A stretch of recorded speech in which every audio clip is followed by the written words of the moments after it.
Assalamualaikum, anda sedang menonton Sekilas Fakta 14 Jun 2023 bersama saya Nur Syaham Mama Amin.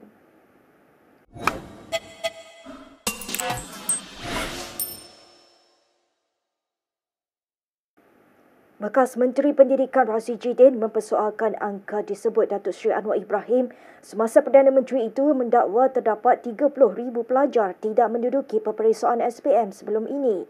Sebaliknya, kata Razif, Kementerian Pendidikan sebelum ini mendedahkan hanya terdapat 14,858 pelajar tidak mengambil peperiksaan itu. Jadi sekarang ini bila Perdana Menteri menyebut 30,000, daripada mana datang data ini, siapa tipu siapa? Sama ada Menteri Pendidikan menipu Perdana Menteri, saya tak tahu, atau Perdana Menteri bercakap sendiri tanpa merujuk mana-mana fakta. Jadi sebab itu dalam konteks ini, pendidikan ini dia tak boleh politikkan. Talk about facts. Bercakap tentang fakta. Ini bukan nak kenakan siapa, nak sindir siapa. Itu satu. Yang kedua, Perdana Menteri berkata Menteri Pendidikan pada waktu itu tidak pantau anak-anak yang ambil periksa. Dan hanya bila Fadlina masuk, dia bongkar. Bunyinya macam Perdana Menteri nak kenakan saya, seperti mana yang disebut dalam media tadi. Cuma mungkinlah, ya, kalau dia nak kenakan saya pun, semaklah fakta dahulu. Semak fakta dahulu. Dalam konteks ini, peperiksaan bertulis SPM, ini senarai tarikh peperiksaan SPM. Peperiksaan bertulis SPM ini bermula pada 20 Februari hingga 15 Mac, dan sebelum itu peperiksaan amali. Peperiksaan ini berlaku bukan waktu saya. So macam mana saya nak pantau yang kata menteri pada waktu itu tak pantau 30,000 tak ambil peperiksaan. Ya, dia sepatut tanya menteri pada waktu itu, yang mana yang Muhammad Fadlina sendiri, menteri PKR sendiri. Sebab itu saya kata dalam konteks ini, kalau dah bermula nak politikkan situasi politik ini, kita boleh main politik. I can do this. Dan saya boleh main politik, boleh sentuh hari-hari berbagai perkara berkaitan dengan politik dalam pendidikan. Jadi nak kenakan saya, yang terciduknya Menteri Pendidikan PhD APBN sendiri. Yang ketiga, Perdana Menteri kata perlu hadirnya Fadlina baru bongkar tentang data yang tak ambil periksa ini. Maknanya dengan datangnya Fadlina barulah data ini terbongkar. Seolah-olah sewaktu saya cuba menyorok jumlah calon yang tidak hadir. Jadi saya ni orang berfakta, saya bercakap hanya dengan fakta. Kalau Perdana Menteri tak buat homework nak bercakap saja, saya minta Perdana Menteri rujuk satu kenyataan media yang dikeluarkan oleh Lembaga Peperiksaan pada 16 Jun 2022. Ini kenyataan media yang dikeluarkan oleh Lembaga Peperiksaan 16 Jun 2022. Pada waktu itu pun kita sebut jumlah calon yang tidak hadir dalam SPM itu seramai 10,000 orang. Itu kita sebut. Kita sebut dengan jelas jumlah calon yang tidak hadir, dan pada waktu itu pun media pun pick up perkara yang sama. Jika kita lihat 10,681 calon SPM tidak hadir. Jika kita lihat lagi 10,681 calon SPM tidak hadir. Tidak ada soal saya nak sorok. Tidak ada soal menteri baru datang, baru bongkar jumlah calon yang tidak menduduki peperiksaan SPM. Tindakan PAS menyamakan Kerajaan Negeri Pulau Pinang dengan rejim Zionis bukan sahaja menghina perjuangan pembebasan Palestin, malah cuba mencetuskan ketegangan kaum di negara ini. Ahli Parlimen Bukit Mertajam, Stephen Sim, berkata demikian bagi mengulas artikel di media sosial PAS yang menyamakan isu pemilikan tanah di Pulau Pinang dengan keadaan di Palestin. Dalam satu kenyataan, SIM menjelaskan penggunaan data yang meragukan untuk mewujudkan persepsi buruk terhadap Kerajaan Negeri Pulau Pinang sangat mengecewakan ketika Kerajaan Negeri terus berusaha untuk memastikan pembangunan negeri yang lebih adil agar tiada golongan yang tercicir. Katanya lagi, ia jelas menunjukkan PAS berniat jahat dalam hal ini. Semalam PAS membangkitkan bagaimana Israel menguasai tanah Palestin dari 1.5% pada 1918 sehinggalah rakyat Palestin menjadi pelarian di negara sendiri. Artikel itu mendakwa kajian pada 2010 mendapati pemilikan tanah orang Melayu di Pulau Pinang hanya tinggal 27%. Parti itu mendakwa Pulau Pinang membuat rampasan secara sistematik dalam mengambil alih pemilikan dan menguasai kawasan yang asalnya majoriti Melayu Islam. Menjawab dakwaan itu, SIM berkata kerajaan Pulau Pinang telah melaksanakan dasar menegakkan syiar Islam selain menyediakan perumahan mampu milik dan menyokong hak perumahan di kampung-kampung peneroka. Kerajaan negeri juga katanya telah mempelopori konsep pembangunan tanah wakaf dengan penubuhan wakaf Pulau Pinang Sendirian Berhad sejak tahun 2018. SIM berkata PAS seakan-akan tidak mengendahkan titah yang di-Pertuan Agong agar tidak memainkan polemik agama dan sentimen perkauman demi kepentingan politik sempit mereka. Justeru, SIM menyeru rakyat Pulau Pinang serta rakyat Malaysia pelbagai kaum yang cintakan keharmonian untuk menolak fitnah dan pemikiran ekstrim tersebut. Baik, kita ke berita seterusnya. 3 daripada 10 panglima perang UMNO yang didakwa akan menyertai PN berasal dari Johor. Memetik laporan Sinar Harian yang memetik sumber, ketiga-tiga mereka berpengaruh dan pernah memegang jawatan penting dalam UMNO. Sumber itu enggan menamakan siapa yang disebut kerana akan mengumumkan penyertaan mereka tidak lama lagi. Setiausaha Agong PN Hamzah Zainuddin dan Ketua Penerangan Bersatu Razali Idris baru-baru ini mendakwa 10 panglima perang UMNO akan menyertai PN. Setakat ini hanya bekas pengerusi UMNO Kelantan Anwar Musa secara rasmi menyertai PAS, manakala bekas pengerusi UMNO Selangor Noh Omar dilihat aktif berkempen untuk PN. Bersatu juga dalam proses menarik bekas Ketua Pemuda UMNO Khairi Jamaluddin menyertai mereka. Anwar, Noh dan Khairi dipecat daripada UMNO antara Disember tahun lalu dan Januari tahun ini. Terdapat juga beberapa pemimpin UMNO yang digantung 6 tahun, termasuk pemimpin UMNO Johor yang juga ahli Parlimen Sembrong Hishamuddin Hussein dan Maulizan Bujang. Kedua-dua, Hishamuddin dan Maulizan membantah penggantungan mereka kerana tidak mengikut prosedur dan tidak pernah dipanggil oleh lembaga disiplin. Baik, dalam pada itu, Menteri Dalam Negeri Saifuddin Nasution Ismail hari ini memberitahu telah dimaklumkan bahawa Presiden UMNO Ahmad Zahid Hamidi melawat Najib Razak di penjara Kajang baru-baru ini. Katanya terdapat 2 individu yang berhak memberikan kebenaran khas mengenai lawatan ke atas bantuan, iaitu Menteri Dalam Negeri dan Komisioner Jeneral Penjara.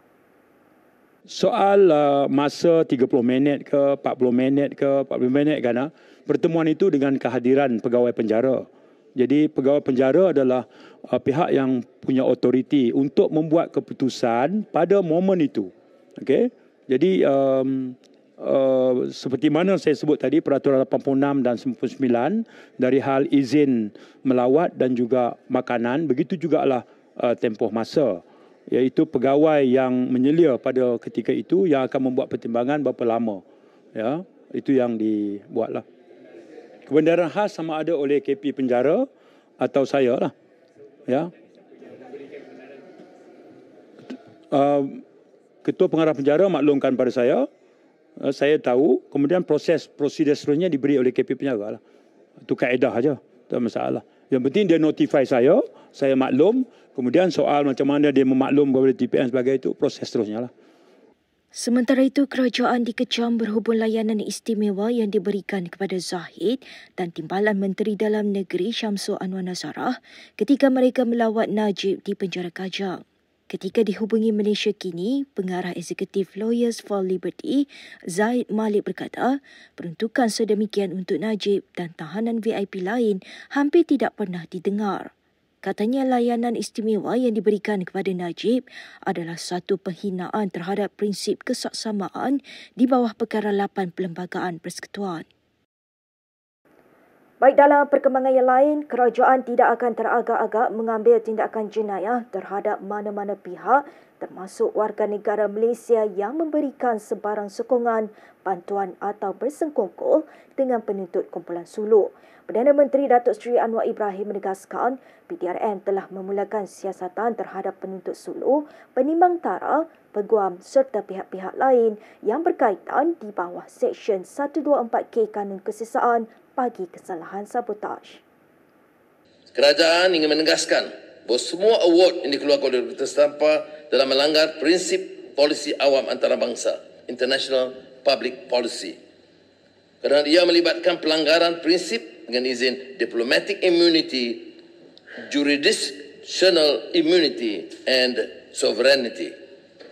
Kerajaan juga akan membuat bantahan terhadap sebarang bentuk pembiayaan oleh pihak ketiga, third party litigation funders, yang menyokong penyalahgunaan proses yang telah dimulakan oleh pihak yang membuat tuntutan.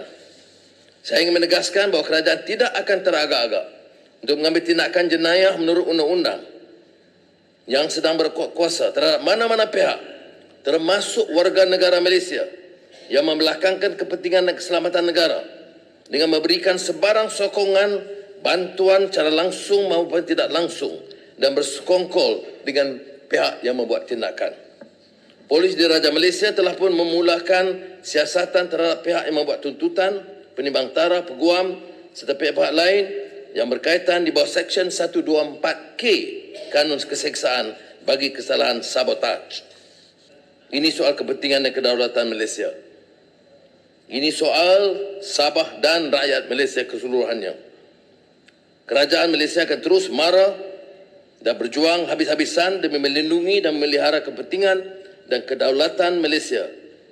Saya menyeru rakyat Malaysia sekalian berganding bahu dalam usaha kerajaan perpaduan madani bagi menamatkan dengan izin once and for all tuntutan yang sama sekali tidak berasas. Baik, sementara itu di Dewan Sama, sidang Parlimen bertukar tegang selepas Menteri Dalam Negeri Saifuddin Nasution Ismail membangkitkan sentimen agama Islam dalam politik. Dilihat sebagai rujukan tersirat kepada PAS, Saifuddin berkata persaingan politik sepatutnya berfokus kepada dasar dan ideologi, bukannya kaum dan agama. Dan pilihan politik jangan dijadikan dasar akidah. Menteri. Sebab itu, kalau kita kata bahawa prinsip pertama apa dia? Menyokong Islam, memperjuangkan Islam, hukumnya wajib. Kita memperjuangkan Islam, menyokong kita, dianggap menyokong Islam. Menentang kita, dianggap menentang Islam. Tak boleh. Keadaan macam tu. Islam agama keamanan. Agama kasih sayang. Agama yang mengharapkan kita hormat menghormati. Agama yang menganjurkan kita berkasih sayang. Agama yang indah. Tapi akhlak dan pembawaan politik kita distorted ajaran Islam. Mohon tidak membuat fitnah dan ya, cakap benda yang mengarut. Siapa yang mengarut? Kat mana? Tarik balik kenyataan mengarut. Silakan. Tarik balik. Apa? Tak tahu. Apabila Yang berhormat. Apa? Datuk Speaker? Speaker. It's okay. Silakan. Saya bagi izin. Silakan. Kat mana kenyataan saya itu salah? Silakan. ya, kenyataan itu mengandungi unsur-unsur fitnah. Fitnah. Kenyataan seperti itu bertujuan jahat. Apa yang Sepatutnya sebagai seorang menteri mengeluarkan idea dan pandangan yang memberi manfaat dan menyelesaikan masalah yang berlaku di dalam negara kita dari sudut krisis ekonomi, pendidikan dan kebudayaan dan sosial. Bukan mengeluarkan pandangan yang cuba menajamkan pertembungan. Jasin, sila sebut di mana salah saya bila saya ungkap Islam agama yang indah. Islam agama keamanan. Islam agama mengajak kita menghormati. Di mana salah kenyataan saya? Salahnya ialah di dalam memperkatakan demikian mengandungi pula unsur-unsur untuk memfitnah. Di mana fitnah dan saya? bertujuan jahat. Sebut, Jasin. Islam agama keamanan, apa fitnahnya? Islam agama kasih sayang, apa fitnahnya? Islam agama mengajak kita hormat menghormati. Kat mana fitnahnya, Jasin? Tidak Sebut. ada sebarang. Mana tidak ada fitnahnya, sebarang Jasin? pertikaian. Jasin, Pertikaiannya sebut.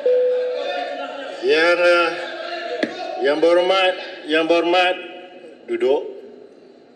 Yang berhormat Menteri 3 minit lagi gulung. Datuk saya bertua. Saya seorang Muslim. Saya mengucap 2 kalimah syahadah. Islam agama yang sempurna. Al-yawma akmaltu lakum dinakum wa atmamtu alaikum ni'mati wa raditu lakumul Islam madina. Saya yakin Islam itu sempurna. Baik, berikut beberapa lagi ringkasan berita untuk hari ini.